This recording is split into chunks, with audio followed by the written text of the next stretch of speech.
Welcome back, Bears fans, to another episode of the Bears Brothers Podcast. We're just a few days away from kickoff, and it's time for our Week 13 Bears-Giants preview show. I'm your host, Will DeWitt, and to help me preview this week's game, I'm joined by my fellow Bears brother, Nicholas Moriano. Nick, I want to know, how's it going? How's your week? It's going great. It was a shorter week because I had a snow day on Monday. I'm not going to work tomorrow. My girlfriend's in town, so it's been a pretty good week so far, and we still got the whole weekend to go. Wow, it seems like you have your priorities in order. Oh, of course, I only get to see the girlfriend once a month, so I think a day off of work is well worth it. I tend to agree with you. So good stuff there, Nick. I'm glad to hear that you're doing well this week. We haven't really talked since Thanksgiving, like through here on the podcast. So I'm really glad to reconnect with you. But are you ready to go ahead and begin this week's game preview? Let's do it. All right. Now, before we break it down into the different sides of the ball like we typically do, I have a big picture question that I want to kind of kick this episode off with. And I want to know, Nick, which side of the ball do you think is going to benefit the most from this 10-day break in between the games? Because we had 10 days and earlier we had 3 games in a 12-day stretch. So obviously this break's going to benefit this team. But if you had to choose offense or defense, which side do you think is going to get the little extra benefit? I have to go with the offense, especially hearing the news today that Chase Daniel is most likely going to be the starter for the second straight week. And look, it was a short day. It was 85 hours from Sunday night to that Thursday Thanksgiving game against the Detroit Lions, and Chase Daniel was starting. So he didn't have much time to prepare with the normal starters. So I think having that extra time, this mini bye week, is going to benefit Daniel, because now you actually get those practice reps with your wide receivers. So that's why maybe the timing that was off in that first game against Detroit, maybe it's going to be a little bit more spot on in this one. So for a defense that's been playing lights out all season, has that continuity, Vic Fangio, and a lot of the key guys been on this defense for a while now, I think you definitely have to go with the offense that has so many new pieces, and now but a backup quarterback that has to start for the second consecutive week. Yeah, no, I tend to agree with you. The offense is going to get a big boost because heading into the Detroit game, the only thing Chase Daniel was able to do was go through a few walkthroughs. He didn't even get a full practice under his belt. So for him to have a whole week to prepare should definitely help this offense kind of click maybe a little bit more efficiently than they were against Detroit. But even then, I'm not going to say the defense is going to benefit more, but we need to acknowledge the benefits that they're going to have too, because they were gassed in the second half of that Thanksgiving game on that short week with a lot of missed tackles, in particular against the run. And on top of that too, we should get Aaron Lynch back this week, which he should be a great benefit from our pass rush, that rotation outside linebacker. So for the Bears defense to kind of get some rest as well, they should be able to have no problem. I'm getting way ahead of ourselves in the preview show, but they really shouldn't have any problem this week with a bigger game kind of looming ahead next week in week 14 against the Rams. But are you ready to kind of move on here? We're going to start with the defense if you're ready. Yes, I'm just going to scroll to my defensive side of the notes and we'll be good to go. I knew you were going to have it the other way, and I just love keeping you on your toes, as you know, each and every week. But like we said, the Bears defense, they had some time to rest up, and now they're going to be going toe-to-toe against the New York Giants offense that ranks 20th in yards and 22nd in points scored. And the reason why I want to begin our defensive discussion is because I really want to get to that rookie running back, Saquon Barkley.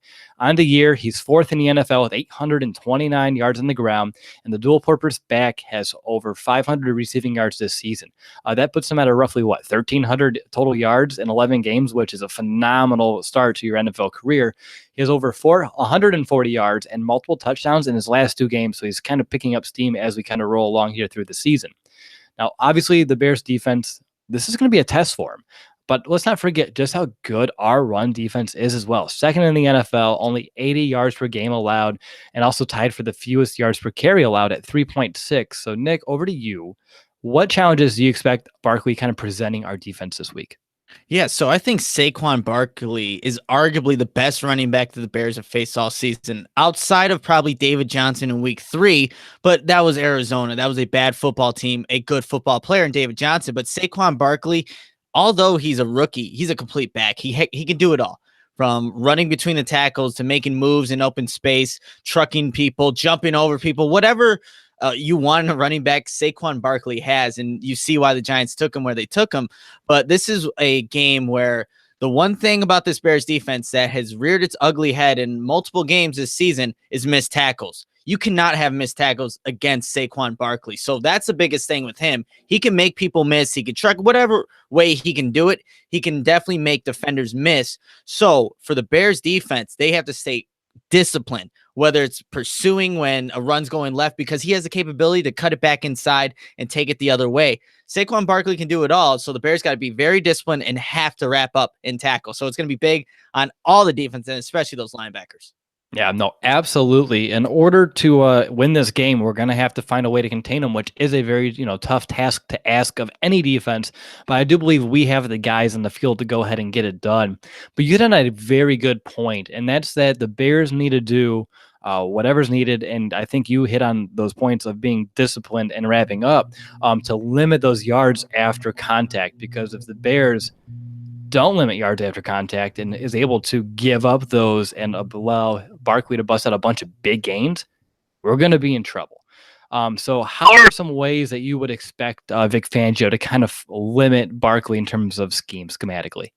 Well, I think you have to have one of those two linebackers here, Danny Trevathan or Roquan Smith, not almost like a quarterback spy would be, but you got to have one of those guys locating Barkley at all times, because he's a guy that if you lose him for a second on whatever play may be, a screen pass, which they ran last week against the Eagles, they were able to score a touchdown in the red zone with Barkley. The linebackers just got confused of where he was at.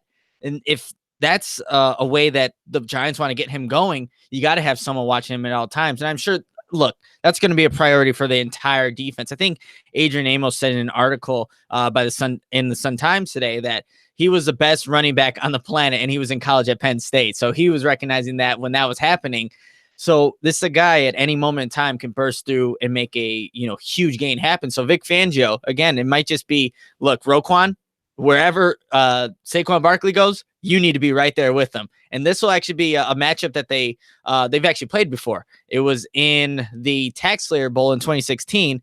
Roquan Smith actually got injured in that game, a wrist injury, but they have played. Georgia won that game. Just let you guys know that. But they have faced each other. So Roquan Smith, won't be the first time, but Saquon Barkley's definitely gotten better since 2016.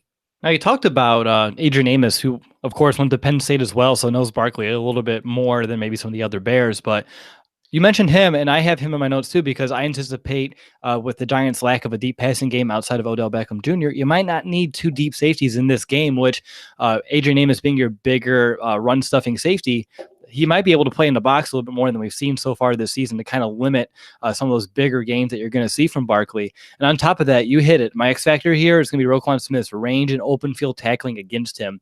And yeah, so you hit on all the great points. I really don't want to kind of hit on them twice. So let's move right on along. And the other playmaker that we need to worry about, and I just mentioned, Odell Beckham Jr., 8th in the NFL with 73 catches, ranks 10th in receiving yards with 1,017. And again, this is perhaps the only true test that the Bears are going to have on defense this week outside of Barkley. And the last week against the Eagles, Beckham, he was held without a touchdown. Last week against the Eagles, Beckham was held without a touchdown or 100 yards for the first time in 5 games. So obviously the Eagles found a way to get it done, and I believe the Bears with our strong secondary can too. But Nick, obviously we have some great players in this secondary, hoping a few of these can get into the Pro Bowl. You better give your votes out to Bears fans if you haven't yet. But on top of that, we've been able to limit talented wideouts all year long. It's not like each week you go without going up against a top talent wideout. There's usually one in every team for the most part. But still, how do you expect the Bears to fare against Odell Beckham on Sunday? I think they just got to keep doing what Vic Fangio has been scheming all season. It's been said that, his cover 3 is not your traditional cover 3 where Eddie Jackson's really the focal point in how they played. It's a little bit different. Because of him, they're able to do a little bit different things in terms of their coverage, roll it one way or another because of Eddie Jackson just roaming. He could just roam wherever he wants. And he's capable of getting to one sideline to sideline pretty effortlessly. And that's why he's having the season that he is. So, yes, they have Odell, but I don't think you have to mirror him with like a Kyle Fuller or anything because, look, the Bears haven't done that for any top tier wide receiver that's coming to Chicago or for an opponent that week. So I don't expect them to ever do that. Wherever Odell lines up, Prince Mukamura, Kyle Fuller will be the guy going against him on that given play. So again, Vic Fangio has been doing a great job all season, limiting, these, I guess, star wideouts. And even going to last season when the Bears only won 5 games, they still were pretty good at limiting those top tier wide receivers to, all right numbers. So just keep doing what they're doing. Eddie Jackson's back there. He's an all-pro safety right now. I think they're in good hands. And like you said, most likely Adrian Amos, just because of Saquon Barkley is going to be down the box, you're going to have to rely on a Kyle Fuller, a Eddie Jackson to really do their jobs. And they've been doing it all season. So I have all faith that they're just going to be able to do their job in this game against the Giants.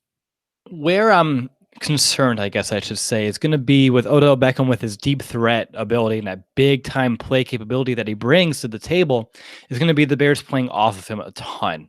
And say he's on Prince Mukamara's side, because that's the side I'm probably a little bit more worried about than a Kyle Fuller. How many times have we seen teams carve up this defense with a Mukamara in coverage underneath, and then they bust out, break some tackles and get some bigger gains due to that? Does that concern you as much as me? Yeah, I mean, that is concerning. And remember, Prince Mukamara he was dealing with some kind of injury last Thursday in that Detroit Lions game. So he had to come out a few plays. So we haven't seen him on the injury report, I don't think. So that's a good sign that he's getting healthy, getting to where he needs to be. But that is definitely a concern. And you mentioned it. The Giants do have that capability of getting that big play. They're actually tied for 10th in the league with 55 explosive plays. And like I said, that's 10th in the league. So even though they only have what seems like Odell Beckham and Saquon Barkley, they're still getting those explosive plays. One of the better teams in the NFL at doing so. So like you said, with those underneath routes, it comes back to tackling. So it doesn't matter whether it's your linebackers or your cornerbacks. They got to make that wrap-up tackle where the catch is being caught at, not 10 yards afterwards, because that's where you can get in trouble. Yeah, and it's not just going to be quick hitches and curls, too, because what I've watched from the Giants offense, they will run, especially with Odell, a lot of quick shallow crosses, and hopefully to stretch the defense horizontally. And when usually he has success against corners, gaining separation and then having the space to turn upfield and make a play after the catch. So for the Bears, if they can limit those underneath throws as well as the ones deep, which I guess sounds like common sense each and every week in the NFL, but regardless, with Odell Beckham Jr., to try to limit him as much as possible is going to be a big key in this game. But outside of him, Nick, I'm having a hard time finding anyone else to kind of worry or focus on. Do you have any names that you want to kind of bring up here? I think Sterling Shepard's a guy that is still not being utilized properly. I think he's a good receiver, but you look at the stats right now, 48 receptions, 610 yards, 3 touchdowns. Yeah, good, but it's not really something that makes me overly worried. It's obviously Odell. Go ahead, Will. I was going to say he's had under 40 yards in his last 4 games. He's been unable to eclipse the 40-yard mark in the last month. Yeah, and I think that I think Pat Shurmur's offense is still trying to find its identity. Obviously, They want to give the ball to Saquon Barkley, but there's still been points throughout their entire season where it's just like, why isn't this working? This is also a guy that comes out under the Andy Reid coaching tree. So a guy that you would expect maybe some good things to happen, and they did good things with the Minnesota Vikings last season. It just hasn't quite translated yet for the New York Giants. And so I think that's where being him being not a first-year head coach, but the head coach of the Giants this season, they're still trying to figure things out. And that's why, here in Chicago, we have benefited from Matt Nagy and the offense just kind of taking off to where it has. So, yeah, and I know this question was, who else do we have to look out for? I mean, there really isn't much, and we don't even know if their tight end, Evan Ingram, is actually going to play in this game on Sunday. I don't think he practiced today. And usually when you don't practice Thursday and Friday, that's not a good indication that that player is going to play on Sunday. Right. So that's a big question. Although their backup tight end, Rhett Ellison, he did set a bunch of career highs against the Eagles last week. Granted, he didn't have glorious career highs originally, but still, I'm not concerned. The Bears have done a great job of limiting tight ends all season long. So Ellison does not really scare me whatsoever as well. But here's something I noticed. They don't have a true nor an effective slot receiver, which puts Brice Callahan in a very intriguing situation, because how would you deploy him? Because even if they don't run a lot of 3 wide receiver sets, I would still like to have Brice on the field. He is a great open field tackler. He's a great coverage. He's a slot corner, but he's great in coverage. He's very tough against the run. He can play, up in the box. Do you potentially put him on a tight end or even Barkley coming out of the field? You know what? I'm actually going the opposite direction. If they don't, let's say the Giants are not a team that likes to utilize that slot receiver, and Saquon Barkley's going to be in there, throw in another D lineman. Just make it that much harder to run in between the tackles.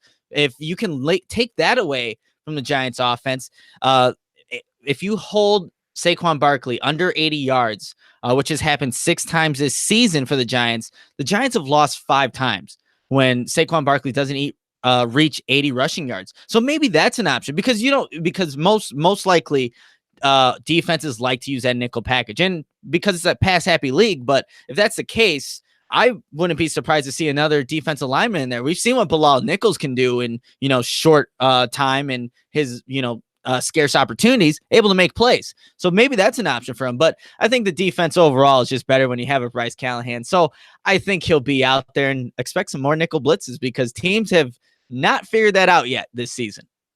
I'm not complaining, but like my reason behind this in terms of potentially covering Barkley out of the backfield, which is a little bit unorthodox, is because he is the team's third leading receiver this year.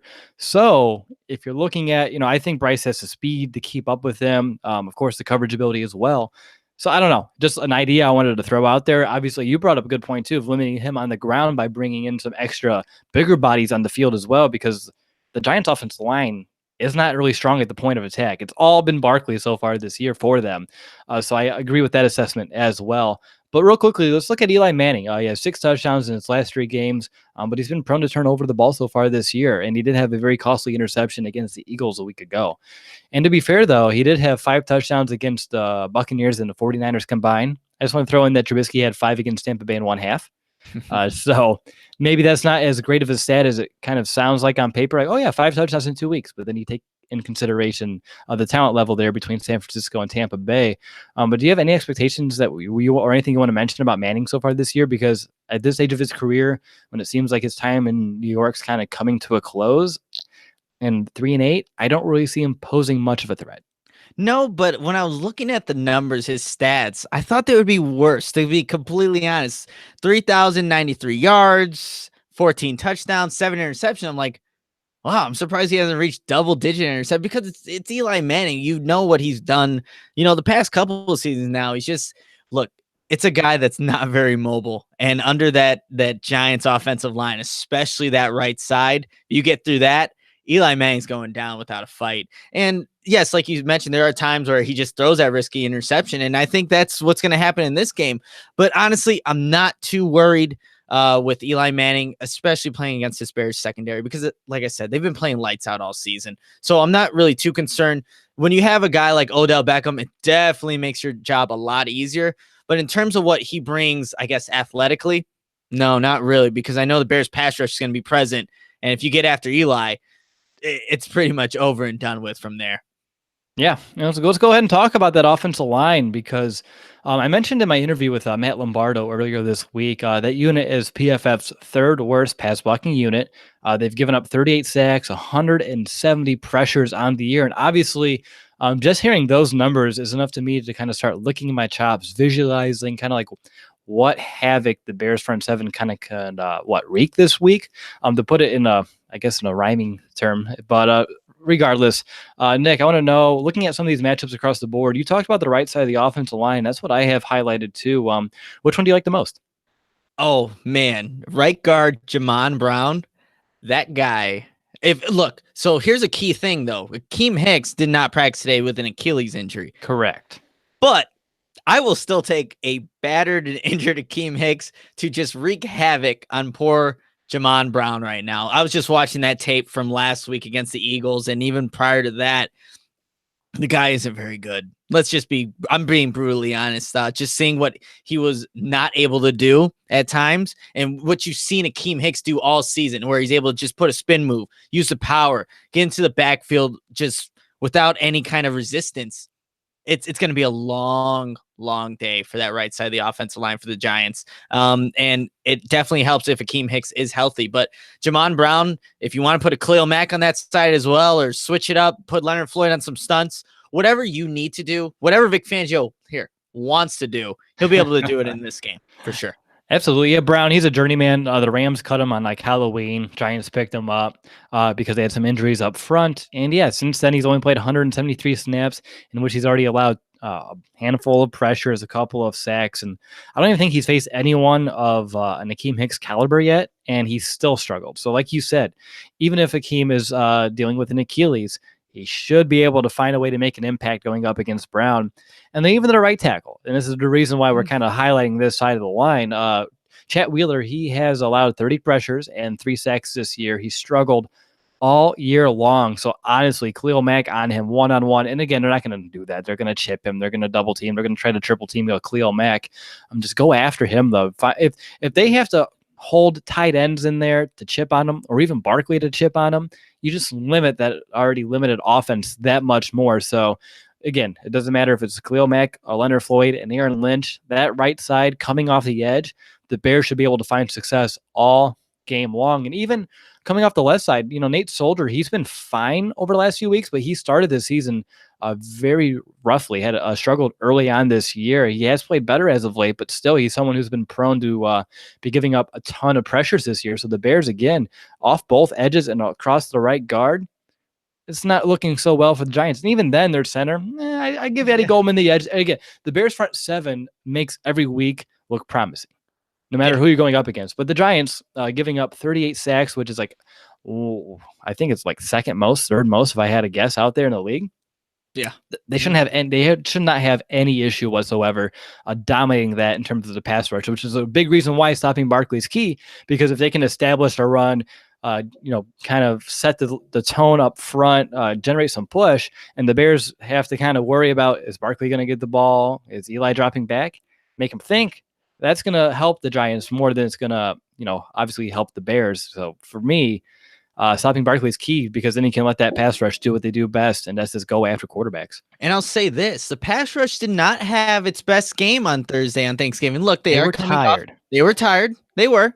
But none of those guys had a sack. It was Roquan Smith and Deion Bush were the guys with sacks in that game. So this is a time where you can revamp that pass rush, get it going again, because we all know, you even talked about it, Will, in the beginning. We're looking forward to that Sunday night matchup. I know we're not supposed to overlook it, but everyone's thinking it. But this is a good opportunity for this Bears pass rush to get back into the fix of things. Do it against an inferior opponent, especially that right side of the line. My goodness, I cannot wait to see what those Bears defenders do to that right side of the line, and just get after it. Get after Eli, take him out of the game early. But this is a good chance for them to kind of get back to where they were. I think the Bears have 30-something sacks on. See, the Giants are giving up 38, second most in the NFL. They're going to have their opportunities to get Eli Manning.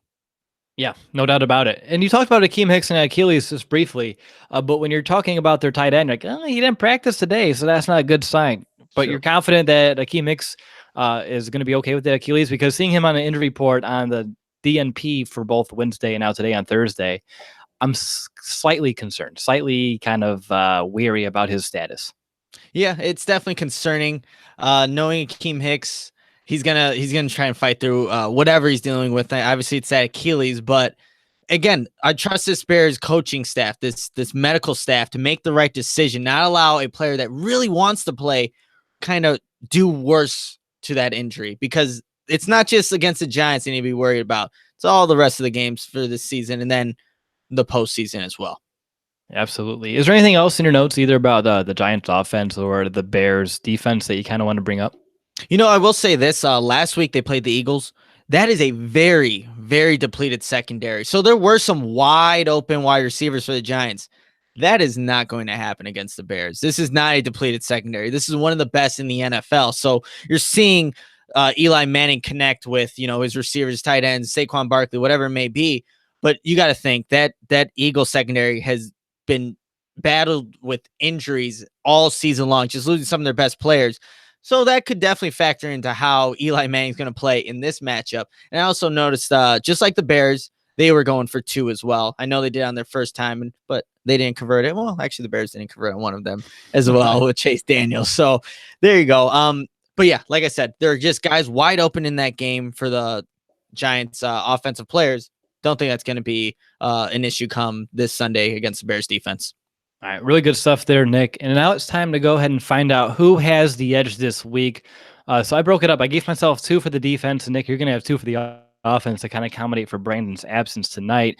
To kick things off, I'll go ahead and begin with the Bears pass rush versus that Giants pass protection. And since I got two, I took one of the easier ones, I would say. Obviously, we're going to give the Bears the definite edge here for all the reasons that we talked about a few minutes ago. Khalil Mack, Leonard Floyd, Akeem Hicks, of course, Bilal Nichols as well, and Aaron Lynch getting back healthy in a rotation should all help this Bears pass rush. And I even talked about their ability to kind of be effective with the blitz whenever they want to dial that up as well this year. So for the Giants offensive line, that even though they found a starting five that has been better than previous iterations of it this season, the Bears should still have no problem whatsoever generating a pass rush all game long as they can stop the run. It all begins there. Which goes right over to Nick, because you have the Bears run defense versus that Giants ground game led by Saquon Barkley. Yeah, so I'm going to go with the Bears run defense. Look, the Bears have only given up over 80 yards rushing twice this season, or 80-yard rusher. 80-yard rusher twice this season. One was last week against LeGarrette Blount, and then the other one was Frank Gore in Miami. The other times hasn't happened. So I'm going to go with this Bears rushing defense. Obviously, this will be the best test for them against Saquon Barkley. Even though he's a rookie, he doesn't play like a rookie. But I'm definitely going to give it to this Bears rush defense that has so many playmakers and a lot of guys that will just flow to the ball. And when you have Roquan Smith and Danny Trevathan, I feel pretty confident in the Bears rushing defense. I have to give you the question, though. Over under for 100 rushing yards for Barkley.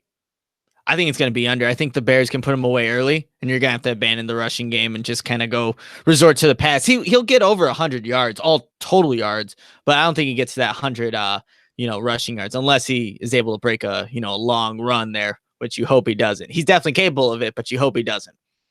No, you're right. We hope that does not happen this week. So I have the Bears secondary versus that Giants passing attack, and well, it's pretty simple. We talked about it. It's just Odell Beckham Jr. And outside of him, Saquon Barkley is the third leading receiver. Shepard has been pretty much non-existent over the past month. Shouldn't really pose any of the Bears cornerbacks really much of a test. So the big one's going to be Beckham. And if we can stop him, we stop the rest. And on top of that, I believe the Bears are not going to give Eli a ton of time to throw. So the Bears secondary is going to have the edge here. I think they're the more talented group, no matter which way you want to splice it. So for me, an easy one here, giving it to the Bears secondary. All right, Nick, over to you. I want to know who's going to be your X factor for the Bears defense this week. You know what? I'm going to give it to Eddie Jackson. I think that Eli Manning, his go-to target when it comes to wide receivers is Odell Beckham. And obviously Kyle Fuller, Prince Mukamara are going to play a big factor in limiting what he can do this game. But it's going to be ultimately Eddie Jackson and just the way he can go from sideline to sideline, cover that deep part of the field. That's going to be a huge part in this game. If you let the Giants get over top of you, that opens things, wide open to what this Giants offense can do.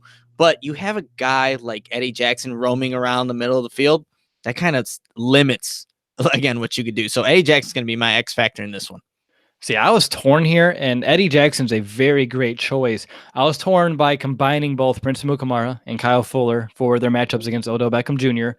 or Roquan Smith going up against the Saquon Barkley. I think I'm going to have to give it to Roquan here because we've seen it in the past with him having some issues with some open field tackles, missing some of those. And if that happens again this week against Barkley, who has ginormous legs that you better wrap up, or he's going to be the one to plow you over, it's a big week here because if our linebackers can't wrap him up and it's going to rely on some of these players in the secondary to do so, that's when you have problems. When you have a Prince Mukamara trying to go after Barkley downfield or a Kyle Fuller, even though I talked about Brice Callahan perhaps being on him in coverage, it's not ideal as well. So if our linebackers, Roquan Smith in particular, with his sideline to sideline kind of range and speed, has a hard time wrapping up Barkley, then the rest of this Bears defense is going to struggle as a result. So for me, that's why I'm going to give him my X factor heading into this matchup. All right, so we reached the midway point of our show. And before we transition over to the Bears offense, we need to call a quick timeout and tell you about our show sponsor, SeatGeek. Football is back, and SeatGeek is the smartest and easiest way to get tickets to every game all season long. And whether you're searching for a last-minute deal, planning a night out, or need to find the perfect gift, SeatGeek helps you find the best seats at the best prices, fully guaranteed. There's nothing quite like being there in person, and SeatGeek will get you closer to the action for a great value. And as you know, all the Bears brothers, we have the SeatGeek apps on our phone, our devices, by far the easiest way that we've been able to shop and purchase for tickets. I'm personally a big fan, as you know, of how you can sort these tickets based on value. That way, you know the tickets that you're looking for are the most worth it. And SeatGeek is designed to make your ticket buying experience easier than ever. And it doesn't just end with sports. SeatGeek has plenty of tickets to concerts, comedy, and theater too. And before the show, I was looking, there's still plenty of tickets if you want to go to MetLife. I know that New York's a big city. So huge metropolitan area, and there's a ton of Bears fans over there. So if you're listening and nearby and you're still debating going to this game, as I know we do travel well as a fan base, there's still plenty of tickets with amazing scores on deals. So I would encourage you to check out SeatGeek before this game, before this weekend, to check soon before these amazing deals are no longer available. And the best part of all, we can save you a little bit more money too. Our listeners get $20 off their first SeatGeek purchase. Just download the SeatGeek app. Enter the promo code BEARS today. That's promo code BEARS, BEARS, for $20 off your first SeatGeek purchase. All right, you're listening to the Bears Brothers podcast. I'm your host, Will DeWitt. I'm joined by my co-host, Nicholas Moriano, and we're previewing the Bears' Week 13 matchup against the New York Giants, and we're beginning our discussion on the Bears' offense. That will be without its quarterback, Mitchell Trubisky, as he'll be sitting out with a shoulder injury for the second straight week. Now, obviously, Nick, it's a little bit, disheartening when your quarterback's not going to be able to give it a go. Are you fine with the call? You fine with Trubisky sitting another week? Because like I mentioned, when it first happened, I said at least Detroit and New York would be the best time for this to happen this year. Out of all the stretches we had, this might be the best 2-game stretch. But are you okay with him sitting out a week if he's not 100%? Look, I trust this Bears coaching staff and how they've handled the previous injuries. Allen Robinson and Khalil Mack, they sat him for 2 weeks, and look at them. They're playing fine now. They look like they're healthy, ready to, end this regular season strong and postseason. So, yeah, I'm perfectly fine with the Bears sitting him. It is his throwing shoulder, his throwing arm, so you don't want to mess with that. Anything wrong, falling weird, sliding wrong. Trubisky admitted to that today. He needs to learn how to slide, and he definitely does, because you can't keep having these reoccurring injuries. So, look, Chase Daniel, with limited amount of reps, was able to go into Ford Field on a short week and beat the Lions. He played well. He did. Not having, like I just said, none of the reps that you would normally get in a normal week. So I'm fine with Trubisky sitting because I trust his coaching staff, and they know where Trubisky's at right now. I think another week, and maybe they're just looking to that Sunday night game against the Rams. They're taking it one game at a time, Nick. That's one game at a time. That's what they always say, one game at a time. But they're thinking, man, Sunday night against the Rams, we can beat them at home. That's what they're thinking, Will. I mean, we're all thinking it, right? Yeah, exactly. All right, well, getting on to this, the Giants' pass defense are in the middle of the pack in terms of yards given up per game through the year, 252. But to their credit, they give up the 10th lowest passer rating this year, 90.4. And that's really incredible given their lack of a pass rush, which we'll talk about here a little bit later on here in the show. But Chase Daniel, like you said, Nick, he played admirably against the Lions, 27-37, 2 touchdowns, no turnovers. And even though Chase, we mentioned, he didn't even have a practice, only walkthroughs, still played fine. So now with a week of practice under his belt, what are some areas of his game that you want to see him kind of refine a little bit that will lead to a little bit more of a success against the Giants? Because this Giants defense is statistically much stronger than Detroit's. So what does Chase Daniel need to do to put himself and this offense in a position to succeed? Yeah, I think the big thing with Chase Daniel, and like we said, he played well with limited reps in a short week, but it's really capitalizing on those opportunities, because there were times in that Detroit Lions game on Thanksgiving where, look, he missed the wheel route to Tariq Cohen, wide open. It was schemed open. It's right there for him. Misses the throw. So it's going to be things like that, to where when it's almost like a gimme, you got to make it. You got to capitalize on it, especially, again, another road test for Chase Daniel, another start for him. That's what we brought Chase Daniel in for, just in case Trubisky does go down. We need somebody that's going to make the throws, who knows the offense, who's able to make the right reads, because in that game, there wasn't really any questionable throws by Chase Daniel. There really wasn't. There wasn't any risky ones, just actually making the throw. And it doesn't help when you don't have those practice reps. So I think that's what it's going to be, capitalizing on those opportunities when they're given, because Matt Nagy all season has done a great job of scheming people open. Now it's just about Chase Daniel making the right decision, which he showed last week, just being able to capitalize on it. Exactly, because with Chase, he wasn't asked to push the ball downfield nearly as much as you see from a Trubisky, which to Trubisky's credit, that is going to be an area of the game in which we are going to miss a little bit from him here for the second straight week. That ability with that deep ball to really push the envelope downfield.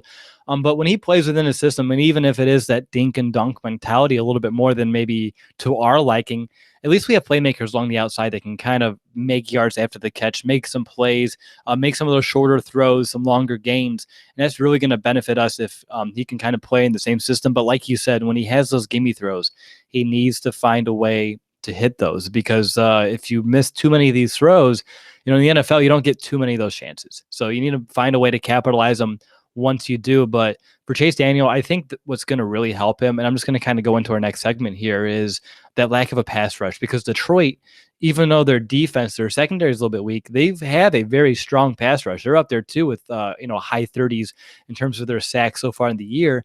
But the Giants is a completely different story because they don't have one player in that defense that has more than 2 sacks on the year, only 14 as an entire unit so far this season. And our offensive line is one of the best pass blocking units according to Pro Football Focus. And even though I'm throwing that out there, they pass the eye test each and every week, despite the fact that Kyle Long's not out there. And even though maybe it's not to the same degree, because Witzman is still a little bit more of a liability than a lot more of a liability than a Kyle Long, but still, they're able to keep quarterbacks upright for the most part. And last week, Chase Daniel was having issues with pressure in his face. He's not a taller quarterback; he's a little bit shorter, not as mobile as Trubisky, even though he can escape the pocket and run for it. He's not doesn't have that same kind of pocket savviness that Trubisky brings, where he can kind of dance around, make people miss. So for the Bears, what can really help Chase Daniel is going to be that lack of a pass rush bearing down on him, breathing down his neck so he can sit in the pocket, allow these routes to develop. And if that's the case, I do anticipate him being a little bit more accurate than he was perhaps last week against Detroit. But looking at these battles up front now, what are some that have your attention this week?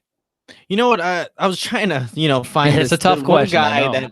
that, kind of glares out up there. But looking at, look on the scouting sheet, or not the scouting sheet, but just when you're watching film, watching this game, number 96 kind of stuck out to me a little bit. Kareem Martin, who's the outside linebacker. He sometimes lines up as an end, a guy that, against the Eagles actually made some good plays, was able to disrupt some plays. So again, he lines up a little bit everywhere, according to what the Giants run there and their defense. But that's a guy that I saw was kind of disrupting some plays. They also have Lorenzo Carter, also from Georgia.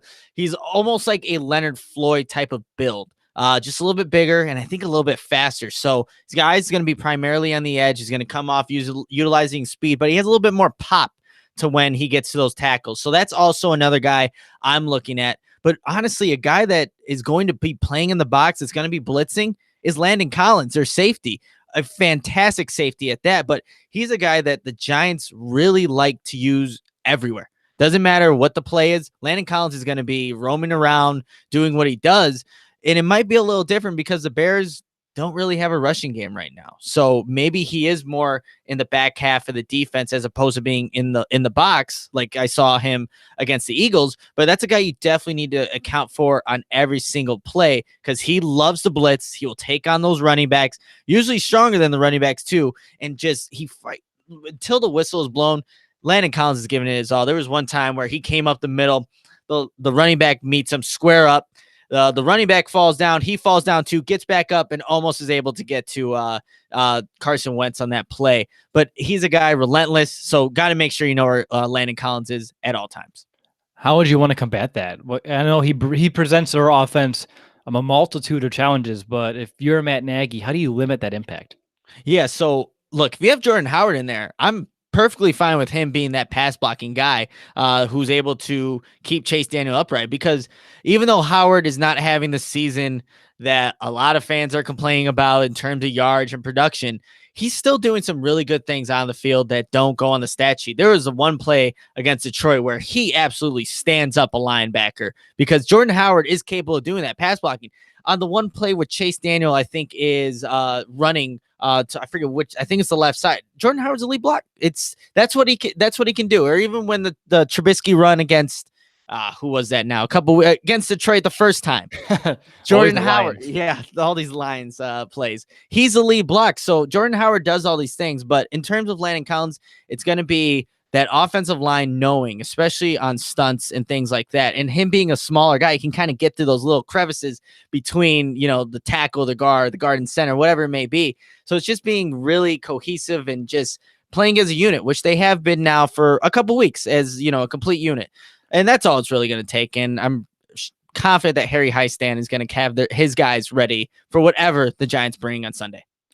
Good stuff there, Nick. For me, real quickly, looking at that pass rush one last time, another name I want to mention is an Oliver Vernon. He does leave the Giants in total pressures generated this year at 21.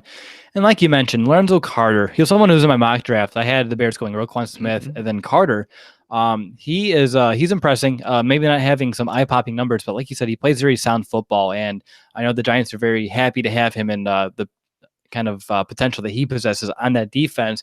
But regardless, no matter which way you want to splice it up, one thing I've noticed about the Giants' pressures, and again, there's not a lot of it this year, but when they do generate it, if it's from just the straight four-man rush, it's never with the interior. It's always coming off the edge. So guys like Daniels, Whitehair, and Witzman, they shouldn't have much of an issue with keeping those defensive tackles in check because they have been all season long. So as long as the tackles, Bobby Massey, Charles Leno Jr., can take care of business with these defensive ends or these outside linebackers, depending on which front Detroit wants to throw out there, because when they go to nickel, they kind of stand these guys up.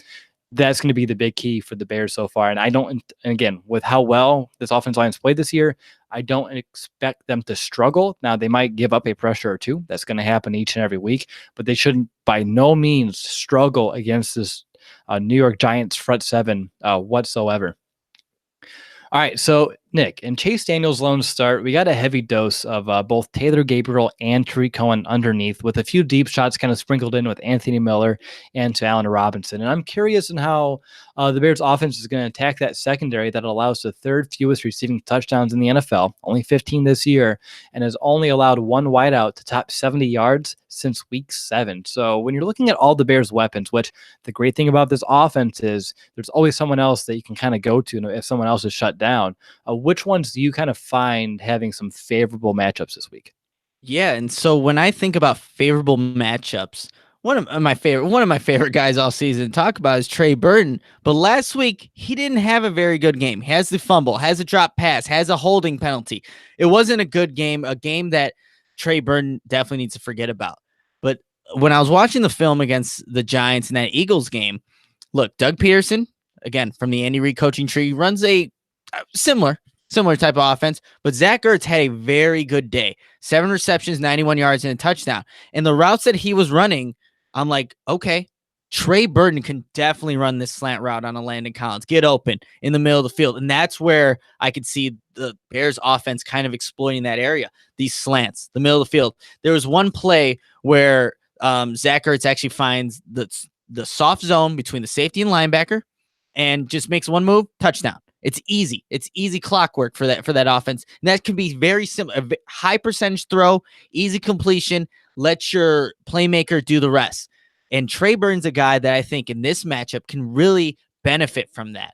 And so that's why when I was watching the film, Trey Burton immediately pops up. So maybe another receiver doesn't get that 100 yards, but that's okay. There's somebody else because there's so many weapons in this offense. Absolutely. Trey Burton, he's on my, you bring up a lot of good points because the things you mentioned, the quick slant routes underneath, finding the soft spot in between the linebackers and the safeties in the zone those are things we've seen him do all season long, and it goes all the way back to training camp, all the way back to the preseason as well. And the Giants, like you mentioned, they have a hard time stopping opposing tight ends. In the last 3 weeks, each tight end has gotten 78 yards receiving or more against them. So obviously, even though Burton's been a little bit quiet since his breakout game way back in week 7 now against the Patriots, I think since then he's only had 1 touchdown and over 40 yards once, which is obviously a little underwhelming. We really need to kind of get him back up to speed because we need him to be the difference maker this week with the Giants' ability to shut down some wide receivers. So if his matchup's on a Landon Collins or even, look, Linebacker Alec Ogletree, he gives up an 85% completion rate on 52 passes thrown his way so far this year and a 111 passer rating. That's a mismatch. So if the Bears can find, even if it's anyone on Ogletree, really, but you're looking at Burton, you're looking at Tariq Cohen, if you get him lined up on the linebacker as well, that might be a great way for the Bears to kind of exploit this defense a little bit more. Is there anyone else through the air that you have notes on that you want to talk about? What if look, a guy that hasn't been here for most of the season, is only here for a play, is really Adam Shaheen. He practiced today. Maybe that's another guy, especially in the red zone, where the Giants have been pretty good this season, is in the red zone. So you add another weapon for Chase Daniel, big body target like Adam Shaheen. Hopefully, whatever happens, if he does get a ball thrown his way, he's able to be healthy afterwards, because we all know about the 2-point conversion.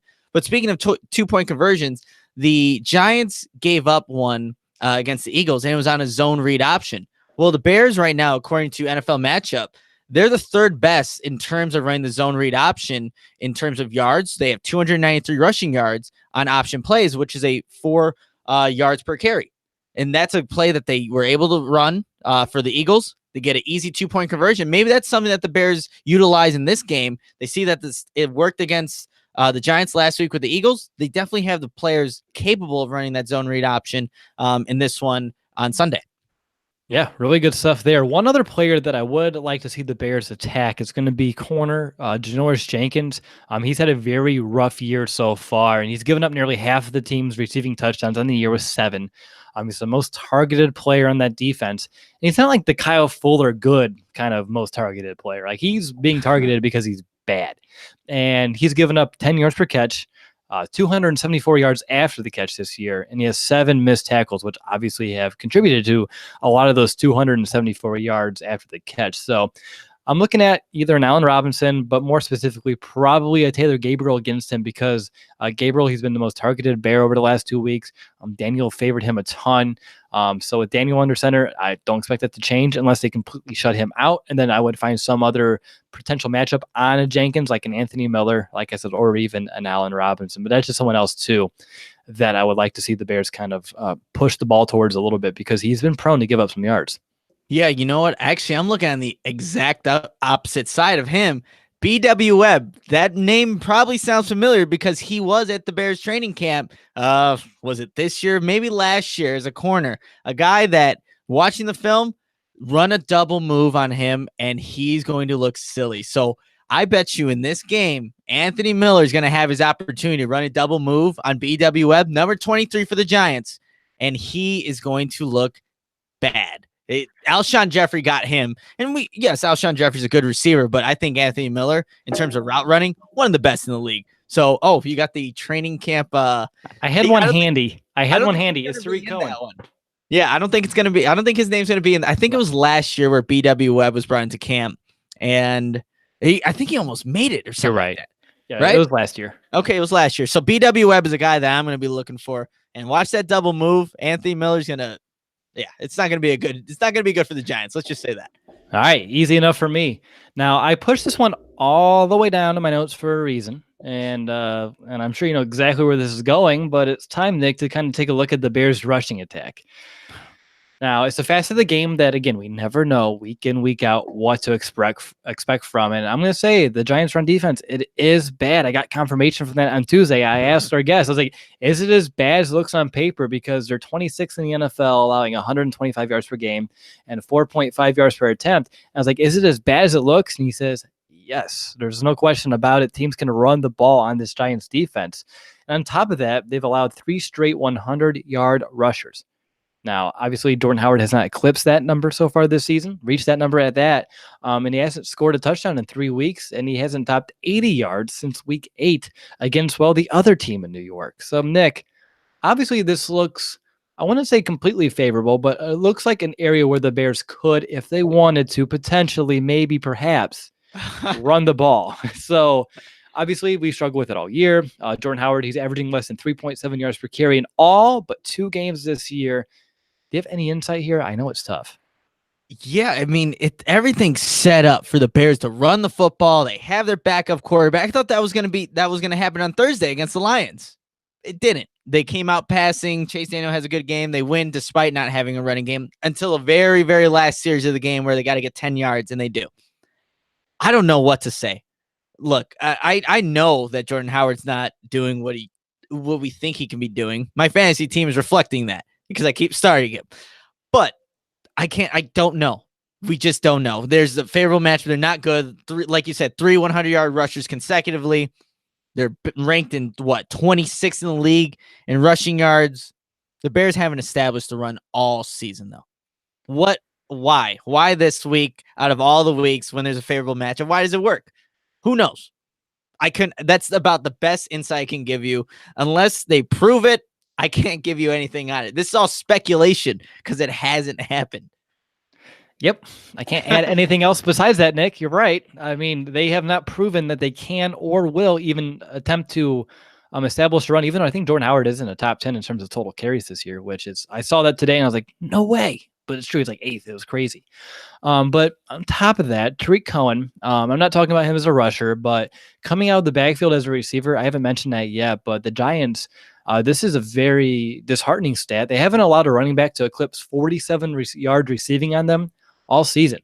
But Tariq Cohen has done that 4 times this year, and I think it would be a great boost to our offense if we can find a way to have him contribute for around maybe 50 yards as a receiver this game, because it's something the Giants haven't been really having to adjust to. So if you can find a way to make that a mismatch, make them kind of change their identity a little bit to try to stop that, an area where they have had no issues all year, that might be a way to kind of give some of these other playmakers the ball, taking some of the focus away off of them. But still, the Giants do a good job of maybe not limiting backs on the ground, but through the air as receivers, they've done a really good job of doing that so far. But yeah, in terms of what the Bears can do establishing the run, it's crazy that it's week 13. We have really no expectation whatsoever because it's so hit or miss.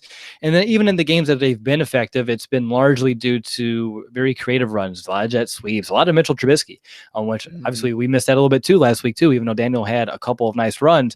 Not to the same degree as a Trubisky as well, who is our second leading rusher so far on the team. So yeah, it's not, I don't know. I mean, I can't say it's not going to be pretty because they could end up sticking to it, and Jordan Howard could end up breaking out for 100 yards. I just don't know if it happens. Look, not having a running game hasn't hurt the Bears yet. It really will hasn't. eventually. It will eventually. That's the thing. Once they face, that's the thing here. I was talking to my coworker today. Once they face a good defense that has, a good secondary that can maybe lock down some of these receivers, some of these weapons in the passing game, then that'll hurt them because they haven't established a run. But then I asked my coworker, well, what defense has that other than the Bears right now? Who are the Bears going to face that actually has a legit secondary to where they're going to actually need to rely on the running game? And I came up with the Bears. The Bears can't play themselves, so that's not happening. So until it actually comes back to bite them, which I don't see it happening yet, they're okay with it. They're getting by. But watch, there's going to be a surprise team that comes up, is able to take away their passing game. What do they do now? Matt Nagy has said that he wants to establish the run. He really does, but he's still figuring it out. So hopefully he can get it figured out soon, because come playoff time, you're going to need it. You're going to need it one way or another. Run out the clock, keep opposing offenses off the field. That really helps. But if the Bears they haven't established it yet, just don't know when it's going to happen. Well, it's like me right now.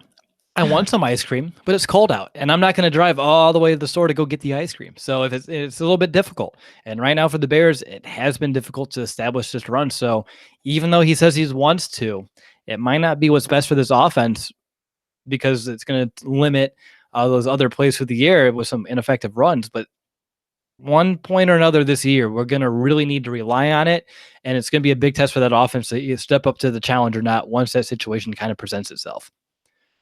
All right, one last thing here before we kind of get to the final segments here about the Bears offense. I want to kind of touch on that red zone a little bit, because you talked about, you kind of hinted towards this.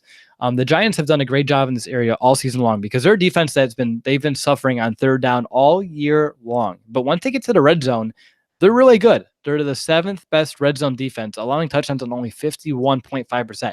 And it's a big reason why they're in a lot of games this year, because they're forcing teams to settle for field goals and not being able to put up touchdowns once they reach the red area of the field. Now, under Chase Daniel, the Bears were able to score touchdowns on all of their red zone trips against Detroit last week, which of course is a positive. But I do see this as an area game where if, say, the Bears can succeed in the red zone at about a 75% clip, because the Giants give up the fifth most red zone trips per game. And so, like I said, this defense typically can bend. If the Bears can score touchdowns, say they can reach the red zone 4 times and score touchdowns on 3 of those trips, and they put up 21 points, that's going to be huge because the Giants really can't keep up in a shootout mentality, a shootout game. So that's great. But if they struggle in a red zone, which a lot of offenses have against that New York Giants defense, and settle for field goals or field goal attempts with Cody Parkey, nothing's a gimme with him. That's how the Giants can kind of stick around here, and we don't want that to happen. We don't want a bad team to stick around with us on the road with a backup quarterback. That's the last thing that we want to happen. So, Nick, what are some of your keys to success once the Bears do find the red zone? Well, look at the play calling last week in the red zone. People were open. You look at the Taquan Manziel touchdown pass. It was a brilliant just pick play by Allen Robinson. He's going for the hitch. That's all he's doing, going for a hitch route. He's not trying to block any defender. Why would he do that? And look, the Bears have been actually called on that. It was at the Miami game that we were at where Trey Burton gets called for it. But it's like those kind of creative play calling where you just get guys completely wide open. That's what you want to see in terms of red zone play calling. Just easy, high percentage throws where there's little, lack of risk. Because look, you obviously touchdown is going to be getting a touchdown is the ultimate goal, but you still want to put up points. And Cody Parkey has been hitting those field goals, which is great to see, encouraging to see. So I think that's what we need more of Matt Nagy to do. And he's done it all season. Have that, that play calling that gives your offense an advantage any way that you can, even if it is just by putting a little pick here or there. That'll definitely help. Absolutely. I think Nagy usually has a really strong creative strategy once we reach the red zone. It's the reason why we're a very efficient offense once we do reach that area of the field. It's just all going to come down to execution. And this is a defense, though, that has given other offenses fits. So for Nagy to be one step ahead and for the players to execute on these play calls, it's really what it's all going to come down to this week against the Giants. Is there anything else, though, either Bears offense, Giant defense that you want to mention that we haven't yet? Yeah, just a couple quick stats so we don't make this too long. For the Giants stats, third and long defense, all according to NFL matchup. Their third and long defense, they're fifth worst in the league with a 31.9% of the time giving up a 3rd and 7+. So even though the Bears may be at a disadvantage on third down and long, the Giants have not been able to get off the field. They've given up the 5th most explosive plays this season with 63, and their 3 and out percentage. The Giants are 5th worst at getting an offense to go 3 and out with only 25.8%. So those are all favorable things for the Bears, and we know what they can do on offense. Creative play calling will definitely help them, exploit these statistics that I just mentioned. All right, good stuff there. And now it's time to find out who has the edge here for the Bears offense against the Giants defense. And Nick, you're going to be up first with the Bears pass protection versus that Giants pass rush. Oh, I got to go with the Bears pass protection. There's nobody on this Giants, defense that really ultimately scares me. I mean, honestly, you bring in Landon Collins of Blitz. That's the one thing that the Bears just need to be aware of. We mentioned Lorenzo Carter, guys like that. I'm going to have to give it to the Bears. What about the flip side, the Bears passing attack versus that secondary? You know what? Even with Chase Daniel, I like what the Bears are able to do, and it all goes to Matt Nagy and what he's able to call, how he's able to get people open, because there are going to be people wide open, no matter what. There's been people wide open every single game, and it's just about Chase Daniel making the throws. He has a full week's of practice ahead of him, and he's been getting that chemistry. I'm going to give it to Chase Daniel. I think the week is almost behind him now at Thursday, but True. I know what you meant. Now, I have the tough one. The Bears ground game versus the Giants run defense. Giants run defense is bad. It's very, very bad. But so is the Bears rushing attack. It's not really that good. When you take out Trubisky out of the equation, like I think I mentioned this stat a few weeks ago, and I'm sure it's still true, but when you take Trubisky out of the equation, the Bears run offense drops like all the way down to like the mid-20s. So it's tough. It really is. I'm going to give The Bears, the edge here, talent-wise, I know they have it. Scheme-wise, I'm unsure. Execution-wise, I'm very much up in the air. I think mano a mano, if the Bears really did want to establish a run, they could. I really do. I really think with Jordan Howard against this Giants run defense has given up 3 100-yard rushers in a row, one to Tampa Bay and the other one to the 49ers for crying out loud. The Bears should be able to do the same really without much issue. Depends if they want to do it or not. I really don't want to see Chase Daniel have to throw the ball about 40 times again. I don't think that's the kind of game flow that we want this week, especially on the road against a bad team. We don't want to give that secondary more chances to make plays. Just keep the ball on the ground, keep things simple, and everything else should fall into place. But I'll give the Bears the edge here, even though I don't have a lot of reasons why. Yeah. All right, X Factor time. Who you got? It's either between, for me, Trey Burton, and I already talked about all the things that he's going to be able to do in this one based off of what Zach Ertz was going to be able to do and just how they scheme things on the Giants defense. But honestly, it's going to be Chase Daniel. Depending on how he plays is going to be whether or not this Bears offense is able to run what it needs to run, be able to put up enough points to where the Giants just cannot keep up or just are incapable of getting to that point. But really, it falls on Chase Daniel. And it always probably will when you have a backup quarterback in. It's so crucial to see how they play. And look, the Bears benefited from a good performance from Chase Daniel in that first one at Thanksgiving. Let's see if he can replicate that performance in this game. The Bears will win, no doubt. But let's see what happens. I know he's got more practice, but I think he almost exceeded expectations in a way, because we didn't expect that on a short week to come out on the road against a division rival for him to play the way he did, but he did. So let's see what Chase Daniel can do now with more practice time, more chemistry with his receivers, being part of the game plan the entire way. I think Chase Daniel's the X factor in this one.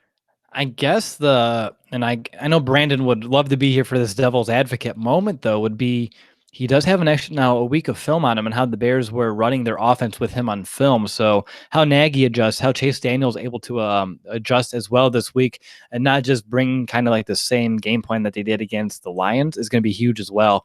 But I had two players listed. My two players were Trey Burton and Chase Daniel. I don't know if they sound familiar to you or not, Nick, but they do. Nope. To me, I'll go ahead and give it to Trey Burton because he was number one on my list. For the reasons that we mentioned in terms of how he can kind of have a big role this week against this Giants defense that has tended to give up a lot of yards to tight ends.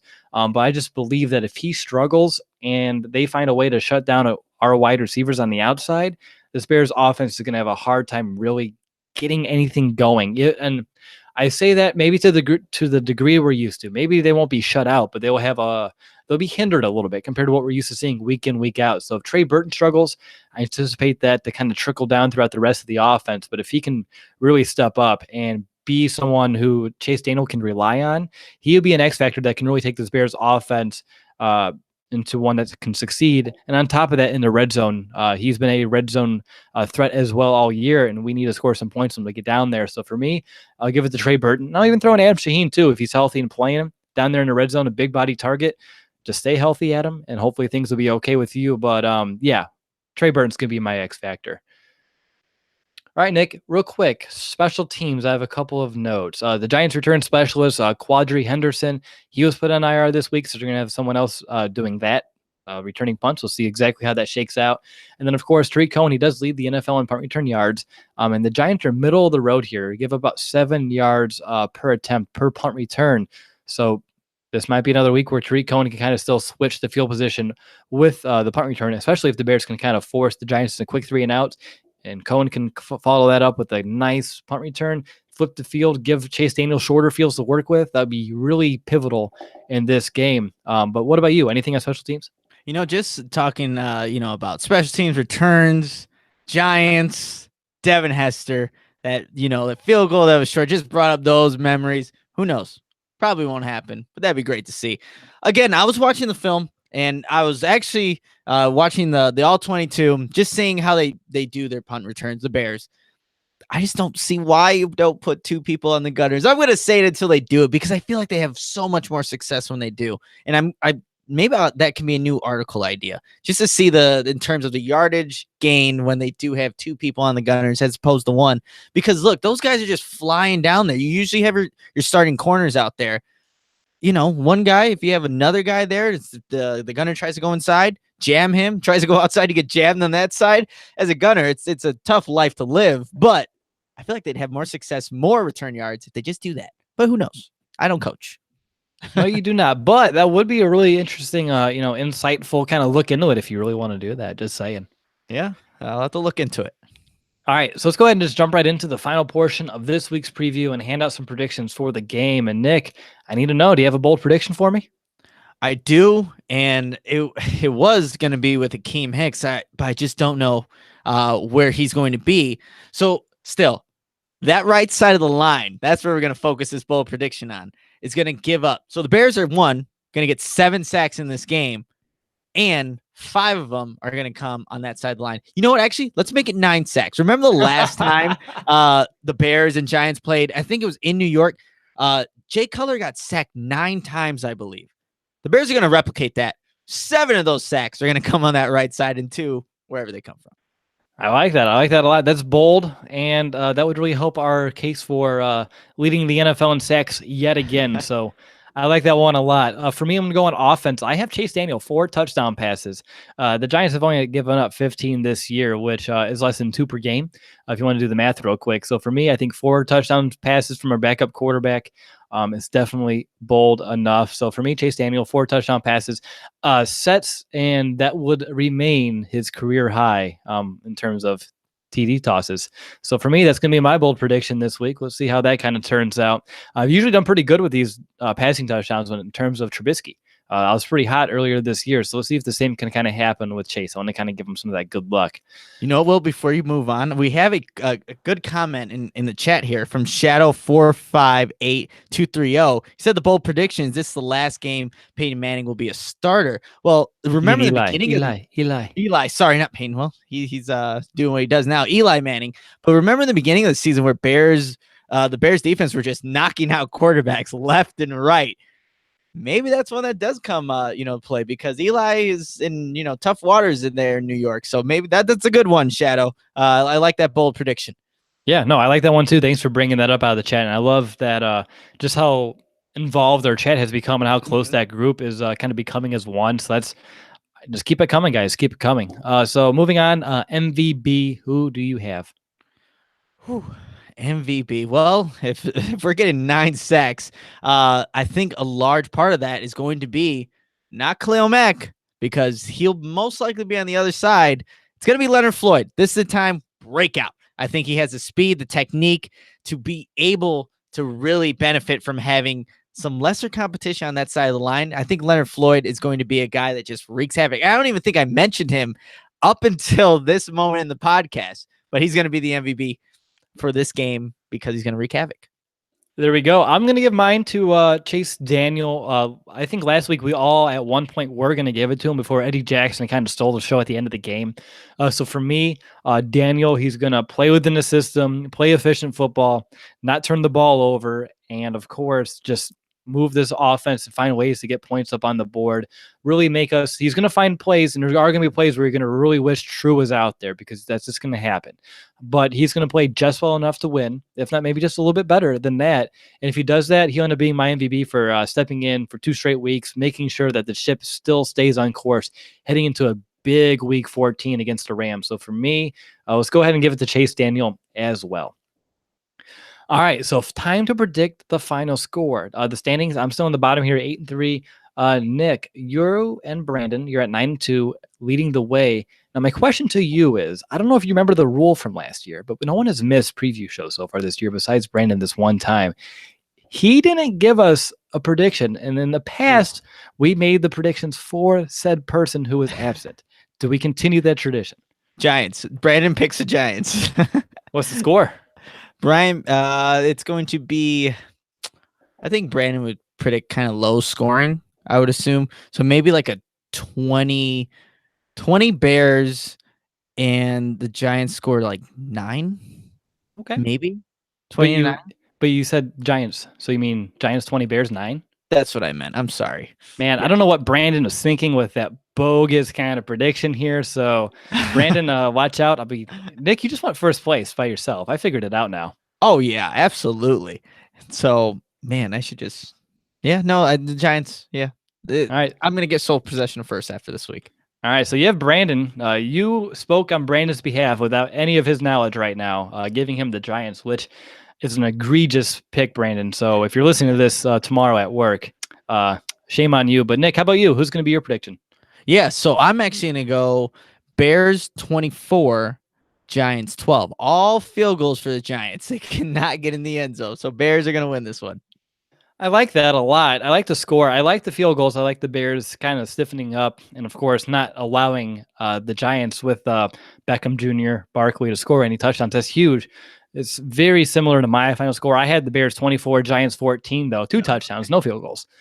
So totally different way the game shapes out. Very similar scores, but I think 24 is just a little bit more than what the Giants give up on average, and I think that's fair for this Bears offense with Chase Daniel. And I think the Bears defense should be doing what they have done with a week rest. They'll be totally fine. And the Giants offense hasn't been, wowing anybody this year. They do average more than 20 points per game.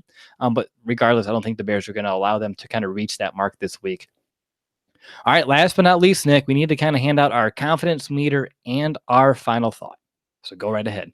It's weird because I've been more confident in other games for some reason. Right now, I'm going to give it an 8. Which is strange because I've given like the other games previous, it's like 8.5, 9. I just knew the Bears were going to win. I just have this strange feeling. The Bears are going to win, but I don't think it's going to be as definitive as like I think it's going to be. So it's an 8 right now. The Bears will win.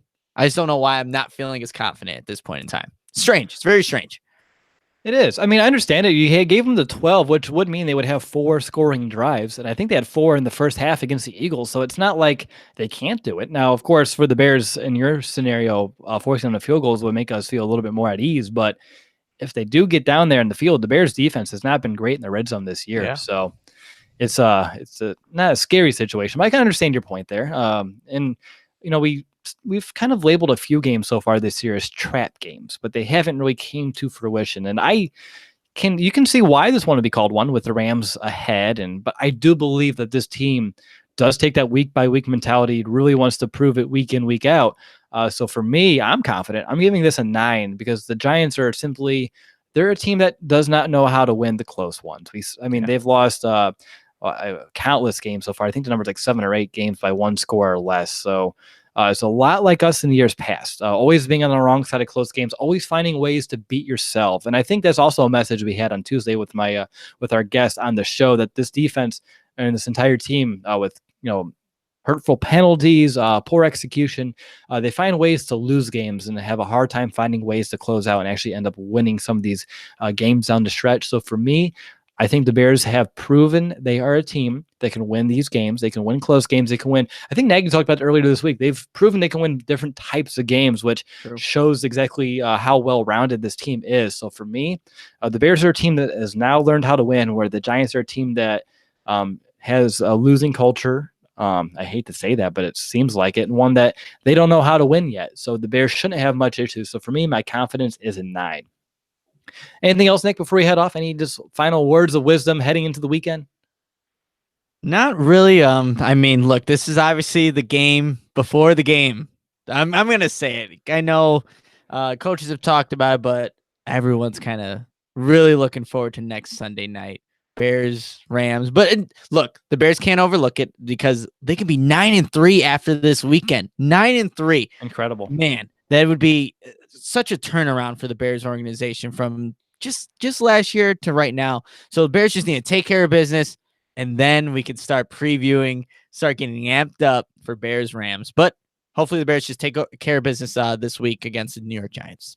Absolutely. That's kind of where the fan kind of aspect of how we kind of take this show and this approach and who we are kind of takes over a little bit, because when you look at the team, you just pray, like, please don't overlook the Giants, because we know how that never equals any success in the NFL when you do that.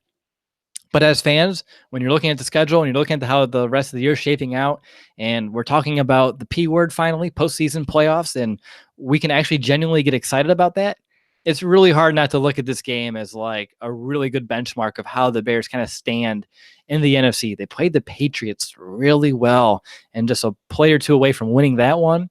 This one's at home as well. I anticipate really good things. And again, we're getting way ahead of ourselves, but I think a lot of people are confident that the Bears can, if they don't win, prove on a national stage why they are officially relevant and they could become a team and a player to worry about. And I really believe they can be as well. So for me, as excited as we are to kind of get this week behind us, let's take a breath. Let's focus on this one. And then next week, let's have some fun and talk about Bears and Rams for a big time NFC playoff picture kind of game. So can't wait for that. But that's going to do it for this episode, Bears fans. And I really hope that you found this week's game preview to be both, entertaining and as insightful, like we do each and every week. And I want to thank each and every one of you for tuning into this show, no matter where you are, how you listen. We say it week in, week out, but it's truer each and every week. Actually, we just appreciate your continued support of our podcast, and of course, not just this team, not just our show, but just the whole community that we have kind of surrounding us as well. Now, up next, Will Ingles is going to go through his weekly 5 matchups to watch, and I'll follow that up like I usually do with my weekly 3 keys to the game. But until then, go enjoy some Thursday night football. And if you're listening here on Friday, hopefully you watched the game and enjoyed it too. And of course, bear down, Chicago.